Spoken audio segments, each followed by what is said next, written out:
porque já tinha uma cultura aqui, né? Então, como nessa modernidade que a gente vive, essas religiões começam a dialogar entre si, elas começam a conflitar.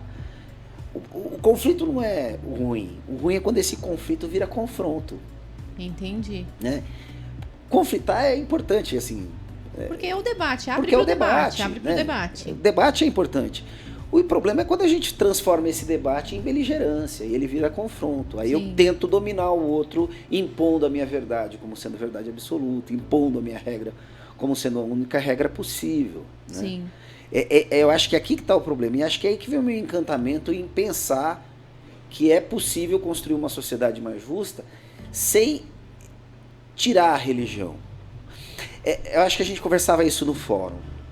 Não existe democracia sem laicidade. Não. Não existe Estado democrático que não seja um Estado laico. Todo Estado que assume uma religião, ele é um Estado autoritário.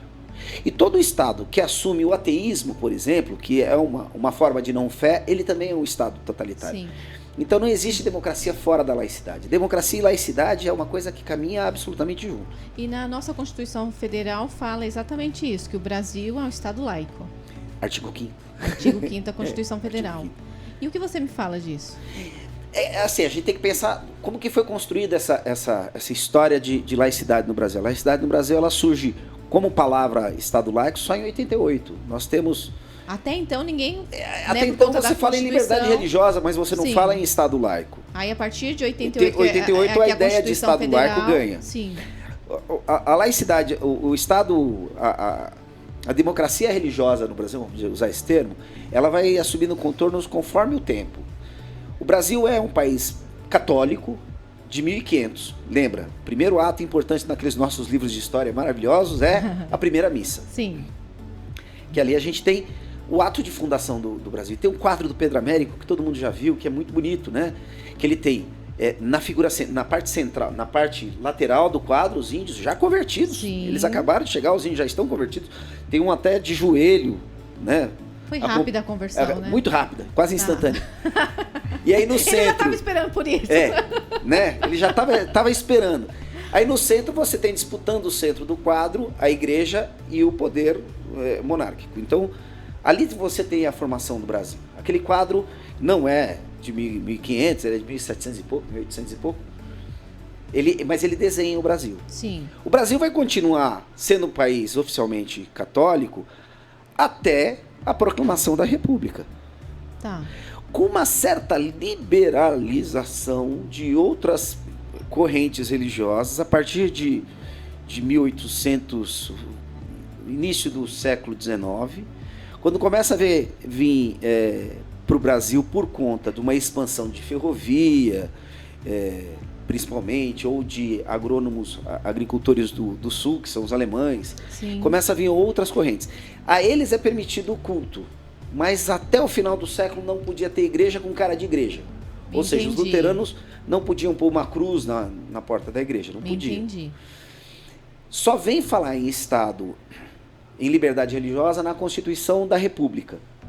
Só que ela ainda proíbe as religiões de matriz africana, porque não as consideram como religião. Porque essas vieram com os escravos. Essas vieram com os escravos. É formada aqui. Não, ela atravessa o oceano e é criada aqui. Né? Os orixás, vamos dizer assim, eles atravessam o oceano.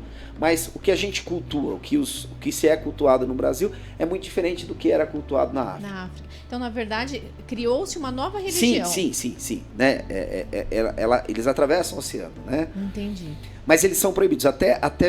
Tem relatos, até a década de 40 do século passado, de polícia no Rio de Janeiro, invadindo terreiros de Umbanda, ilês de Candomblé e descendo o malho em cima de todo mundo. Né? Porque a liberdade não era considerado religião.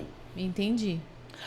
A conquista para as comunidades religiosas de matriz africana vem a partir da década de 70 e a confirmação somente na Constituição de 88, quando o Brasil assume a sua postura de Estado laico. Entendi. Então você vê, a gente fez aí um caminho de 1500 até cá, a gente só vai usar a palavra Estado laico de verdade na Constituição de 88. Ok. Até então a gente fala, de certa maneira, liberdade religiosa, mas liberdade religiosa para aquilo que o poder considera religião. E aí me fala o seguinte, a gente tem toda essa história que você contou, nós estamos amparados pela Constituição Federal, sim. né? E mesmo assim a gente vê tanta intolerância. Como que pode isso? Se a gente está num país que é considerado um país laico e dentro desse país há tanta intolerância religiosa. Você como estudioso, então, o que você enxerga nisso? Vamos pensar assim, toda vez que na história da humanidade, toda vez que você suplanta um povo, que você domina um povo, você impõe a sua cultura. Quando você impõe a sua cultura, você impõe a sua religião. Isso não é uma invenção moderna. Assim. Você pega quando os espanhóis dominam a América e o Peru, vamos pegar o Peru, que é um lugar que eu conheço especificamente. Eles destroem os templos da religião inca, certo. E com o alicerce desses templos eles constroem catedrais. Ok. Constroem igrejas. E aí você tem na praça de San Blas, em Cusco, 3 igrejas. 3 igrejas. E é uma cidadezinha minúscula com 3 igrejas enormes. 3 igrejas, quase uma de frente à outra. E aí você vai perguntar por que tem 3 igrejas? Porque eram 3 templos distintos a 3 deuses distintos da religião inca. Então, não era a questão então só de destruir o que estava lá. Eu colocar a minha verdade. Sim. Isso vai acontecer, quer seja numa dominação por conta de um povo pro outro, ou dentro do próprio universo desse povo. Quem está no poder vai tentar impor a sua religiosidade. E aí é importante que a gente esteja garantido por uma Constituição. A Rose vai lembrar, né? A gente tem uma discussão muito interessante no fórum de que quando a gente está discutindo intolerância religiosa, a gente está discutindo, na verdade, a liberdade que essas religiões têm de existir. Sim, exatamente. A intolerância só vai existir quando um conhecer a fé do outro. Exatamente. Você só tem medo daquilo que você não conhece. É isso aí. A partir do momento que você conhece, você perde o medo. Sim. Ele não te assusta mais, você já não quer mais destruir aquilo. Você pode não gostar, você pode divergir, mas você não precisa destruir. Você lembra que dos nossos encontros, das nossas apresentações, a gente até usou um termo, pode não haver amor, mas que haja respeito. Você lembra disso? Sim. Até porque, não sei se você estava numa reunião onde alguns falaram, não quero ser tolerado mais, né? Porque até mesmo quando a gente fala em intolerância, a gente ainda está ninguém quer ser tolerado. Sim. Eu tenho minha fé, quero que ela seja respeitada como fé. Eu não preciso que ninguém tolere a minha fé. Eu preciso que as pessoas respeitem a minha opção e pronto, né? Acabou. Né? Eu não preciso que você me tolere o Paulo luterano.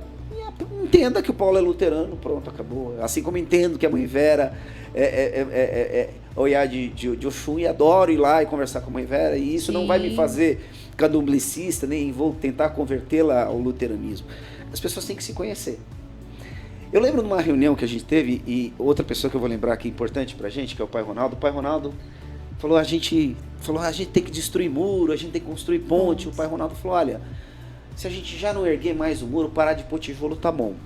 Isso foi há alguns anos atrás. Eu acho essa ideia de parar de pôr tijolo, eu acho que assim, nós temos que dar um outro passo. Eu concordo muito com o Pai Ronaldo. Acho que nós que estamos dentro do diálogo, a gente parou de colocar esse tijolo nesse muro faz tempo. Nós temos que incentivar os que ainda estão colocando tijolo a parar de colocar tijolo. Exatamente. E está na hora da gente começar a tirar tijolo desse muro. Isso aí. Né? Nós que militamos aí no cenário interreligioso, pra gente não compete mais só parar de construir. A gente tem que incentivar os outros a parar de pôr tijolo nesse muro, e a gente tem que começar a demolir esse muro.